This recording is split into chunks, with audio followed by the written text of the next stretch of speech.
ఓం మహాగణాధిపతయే నమః. ఓం గురుభ్యో నమః. ఓం శ్రీమాత్రే నమః. అరుణాం కరుణాతరంగితాక్షీం ధృతపాశాంకుశపుష్పబాణచాపాం అనిమాదిభిరావృతాం మయూకైః అహమిత్యేవ విభావయే భవానీం. శ్రీమాత్రే నమః. మనం ఈరోజు ఏ లగ్నం వారికి, లగ్నం తెలియని వారి రాశి వారికి గృహపరంగా ఎటువంటి దోషాలు వాళ్ళకి ఉంటాయి, ఒకవేళ ఉంటే దాన్ని ఎలా రెక్టిఫై చేసుకోవాలి. ఒక్కొక్క లగ్నానికి చతుర్థాధిపతి మారుతూ ఉంటాడు. ఆ రకంగా వాళ్ళు ప్రత్యేకంగా దేని మీద శ్రద్ధ పెట్టాలి. ఎందుకంటే మనకి లగ్నం మన జన్మజాతకం ఎంత ప్రభావం చూపిస్తుందో మన వాస్తు కూడా అంతే ప్రభావం చూపిస్తుంది. కాబట్టి దాని విషయాల్లో తెలుసుకోవాలి. ఈ యొక్క విషయాలు చెప్తుంది నేనైనప్పటికీ కూడా చెప్పిస్తుంది సాక్షాత్ లలిత అమ్మవారిగా భావిస్తూ ఒక్కొక్క దాని గురించి మనం తెలుసుకుందాం. వృషభ లగ్నము, వృషభ రాశి. వృషభం వారికి గనక చూసుకున్నట్లయితే ఇక్కడ 4వ అధిపతి మీకు రవి అవుతాడు. అంటే సూర్యభగవానుడు గనక పాడైతే మీరు నివసించేటువంటి గృహంలో దోషము తూర్పు వైపు వస్తుంది. మరి తూర్పు దోషం అంటే ఏం జరుగుతుందండి అంటే పేరు ప్రఖ్యాతలు రాకపోవడము, సొసైటీలో ఏదో తెలియని గొడవలు, తండ్రితో ఉండేటువంటి ఇబ్బందులు, అంటే తండ్రితో కలిగేటువంటి కొన్ని ఘర్షణలు, ఇంట్లో కుటుంబ సభ్యుల్లో కూడా కొంత సరిగ్గా ఉండకపోవడం. ఎప్పుడు సూర్యభగవానుడి యొక్క రాశి అంటే మనకి సింహరాశి పాడవడము, లేదా సూర్యుడు పాడైతే మీరు తీసుకునే గృహం వల్ల చికాకులు ఏర్పడతాయి. మొట్టమొదటిగా అసలు మీకు గృహయోగం ఉందా లేదో చూసుకోవాలి, మీ పేరు మీద తీసుకోవాలో వద్దో కూడా చూసుకోవాలి, గుర్తుపెట్టుకోండి. అయితే దోషం మాత్రం ఈ రకంగా వస్తూ ఉంటుంది. సమ్ టైమ్స్ అక్కడ ఏదైనా గ్రహం ఉంటే కొంత మారుతూ ఉంటుంది. అంటే ఎలాగా శనికేతువులు ఉన్నప్పుడు పడమర కూడా దోషం ఏర్పడుతుంది తూర్పుతో పాటు. అది ఎవరికి వారి పర్సనల్ చార్ట్ బట్టి ఉంటుంది. అయితే ఈ తూర్పు దోషం ఉన్నటువంటి గృహానికి నేను ఒక విషయం చెప్తా. ఒక పెద్ద రాజకీయ నాయకుడు గారి ఇంటికి వెళ్ళినప్పుడు ఆ ఇంట్లో ఏమైందంటే ఆయనకి తెలియక మొత్తం ఇల్లు కట్టుకున్నారు.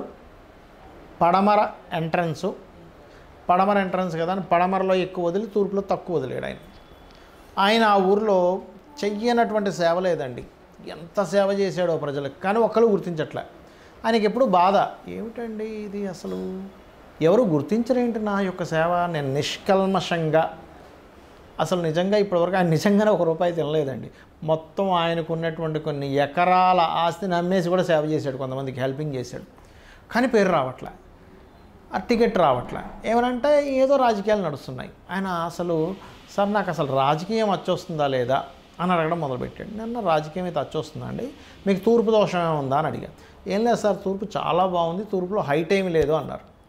అని ఆయన ఇక్కడ కాదండి, తిరుపతి సైడ్ ఉండేటువంటి ప్రాంతం.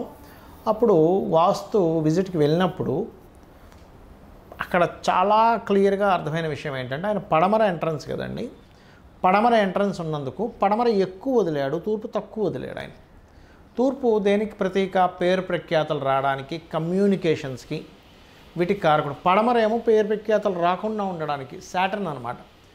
కాబట్టి అది ఏమైపోయింది, సార్ ఇది ఏంటండి ఇట్లా కట్టారు అంటే, ఏమైంది సార్ మరి పడమర కూడా పడమర ఎంట్రన్స్ కదా, పడమర ఎక్కువ వదిలేమంటారు. కాదు, పడమర తక్కువ వదలాలి, తూర్పు ఎక్కువ వదలాలి. కనీసం మీకున్న ప్లేస్ బట్టి కనీసం 1 ఫీట్ అయినా సరే తక్కువ ఉండాలి అని సింపుల్గా ఏమీ లేదు. అక్కడ ఆ పడమరకి ఇంకొక 2 పిల్లర్లు వేసి లేపినట్లయితే ఒక డిజైన్ లాగా ఆ దోషం తగ్గిపోతుంది. అక్కడ ఏమీ కూలగొట్టక్కర్లే అక్కడ అని చెప్పడం జరిగింది. ఆ రకంగా ఆయన చేసిన తర్వాత దానికి ఆయన రాజకీయంగా ఎదగడానికి, ఎప్పుడైనా సరే ఎవరైనా రాజకీయంగా ఎదగడానికి కొన్ని విషయాలు చేయాలి. ఏమిటది అంటే, ఒకటి ఉత్తర ఈశాన్యంలో సింహపు బొమ్మ ఉంటుంది, ఇట్లా మంచి రాయల్గా ఉండే ఉత్తర ఈశాన్యంలో తూర్పు మధ్యన చూసుకోవడానికి పెట్టుకోండి అని చెప్పాను. అలాగే తూర్పు ఇంట్లో తూర్పు మధ్య ద్వారంలో మధ్యలో గ్రీన్ కలర్ వేసి అక్కడ సూర్యభగవానుడి యొక్క ప్రతిమని గనక ఉంచినట్లయితే 100% కూడా మీకు ఏదైతే తూర్పు పరంగా వచ్చేటువంటి, తూర్పు అంటే ఏమిటి, ఇంట్లో ఉండే వాళ్ళ కమ్యూనికేషన్, సొసైటీలో వచ్చేటువంటి పేరు ప్రఖ్యాతలు అవి ఖచ్చితంగా వచ్చి తీరుతాయి. అక్కడ పొరపాటును కూడా మీరు ఎట్టి పరిస్థితుల్లో, అంటే శాస్త్రంలో చెప్పింది స్నాన గదులు కట్టుకోమని చెప్పారు, అంతగాని లెట్రిన్ బాత్రూమ్ కట్టుకోమని చెప్పలే.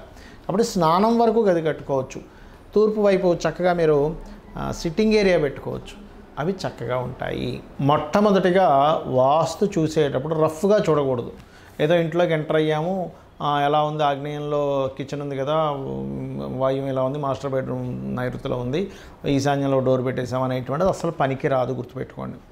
పాయింట్ నెంబర్ 1, మీరు ఎప్పుడు వాస్తుపరమైనటువంటిది చూసుకున్నా మీ పేరులో ఉండే మొదటి అక్షరాన్ని బట్టి వర్గు నిర్ధారణ చేసుకొని ఆ డైరెక్షన్ తీసుకోవాలి. అంతేగాని తూర్పు ఉత్తరం చాలా మంచివి, దక్షిణం ఆగ్నేయం మంచిది కాదనే, దక్షిణము పడమర మంచిది కాదనేటువంటి ధోరణిలో ఉండకూడదు. శాస్త్రంలో ఎక్కడా చెప్పలేదు అలాగా. ఇక పాయింట్ నెంబర్ 2, ఎప్పుడైనా వాస్తు రఫ్గా చూడడం కాకుండా ఈ రకంగా ప్లానింగ్ తీసుకోవాలి, గుర్తుపెట్టుకోండి. ఇలా ప్లానింగ్ చేసి శక్తి చక్రము అంటారు దీన్ని. ఈ రకంగా శక్తి చక్రాన్ని అప్లై చేసి ఇలా పెట్టి అది ఎన్ని డిగ్రీస్ తిరిగింది. మొట్టమొదటిగా ఏంటంటే ఏదైనా ఒక వాస్తు గృహం మనం చూసేటప్పుడు 2 రకాలుగా చెక్ చేసుకోవాలి. ఒకటి ఇంటర్నెట్లో అక్కడ లొకేషన్ తీసుకొని ఎన్ని డిగ్రీస్ టిల్ట్ అయింది, లేదా మాన్యువల్గా కూడా మనం మంచి కంపాస్ తీసుకోవాలి. ఏదో చిన్న చిన్న కంపాస్ వల్ల సరిగ్గా రాదు, మిలిటరీ కంపాస్ దొరుకుతుంది. ఆ మిలిటరీ కంపాస్తో నార్త్ వైపు చూస్తే అది కొంతమందికి 0 నుంచి 20-30 లోపల కూడా కొన్నిసార్లు టిల్ట్ ఉంటుంది, లేకపోతే ఇటు సైడ్ టిల్ట్ ఉంటుంది, దక్షిణం వైపు టిల్ట్ ఉంటుంది. అంటే 340, 350, 355 అలా ఉంటుంది కొంతమంది. ఎగ్జాక్ట్లీ అంతే ఉండాలని చెప్తున్నా, ఉదాహరణ చెప్తున్నా. టిల్ట్ చూసి ఈ రకంగా ప్లానింగ్ వేసుకొని నీట్గా ఈ రకంగా రెక్టాంగిల్ ఉంటే రెక్టాంగిల్, స్క్వేర్లో ఉంటే స్క్వేర్లో అది ఎలా ఉందో చూసుకొని ఇలా శక్తి చక్రాన్ని అప్లై చేయాలి.